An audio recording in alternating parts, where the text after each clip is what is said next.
for a few years. The story was in England. I got into a fight. Oh, when was the first time you heard this story, po? 30 years, di ba? Mga 30 years na to, oh. Anyway, the story is that while I was in England, I went into a pub. And as happens in pubs, I got into a fight. In that fight, ako, patay ako. I'm dead. Bongbong is dead.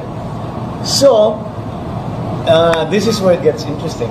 My parents then decided to find another boy who was the same age as me, and present that as me, or their son, to the public. And that the person you see now is the replacement, not the original. That's the story. Let's do a DNA. You sound like your dad, though.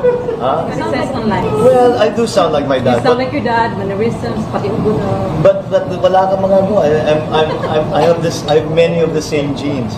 No, in any case, speaking of genes, the suggestion was immediately raised. Oh, may DNA na ngayon. Magpa-test ka para maliwanag na maliwanag.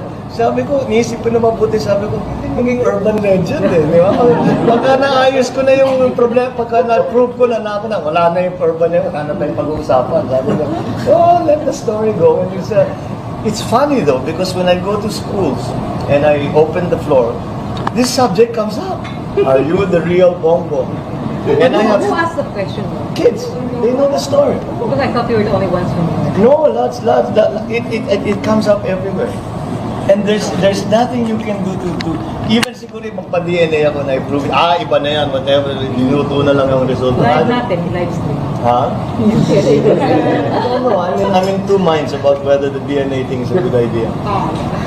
DNA testing is a good idea. But that is a story that has gone on and on and on and on, and no matter. And the way I explain is that it's really very easy to dig up old newspapers. When my father first became president, I was 7 years old. So look at my pictures from the time I was 7 years old to the time I was 8, 9, until the time we left for the United States, until 86. That's 20 years worth of pictures. And then compare them to me now. And I think naman, you cannot fake that much. You know? And the other question that always bugs me is that, why would my parents do such a thing? Think about it. Ay, naku, namatay yung anak natin. Hanap tayo nung kamukha niya, tapos huwag natin papaalam kahit na kanino na namatay. Ihaharap natin. Why would they? What possible motivation would have my parents have? At most, they say, we'll make another boy, we'll have another son.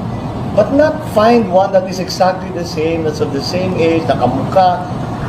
Kawawa naman ako, siguro na plastic surgery pa ako para maging kamukha. I mean, you know, it's just such a ridiculous notion, but I guess it's such people don't want to give it up. And now that DNA is available, it looks like even I don't want to give it up. You've lived 30 years with this. No, I'm enjoying it too much.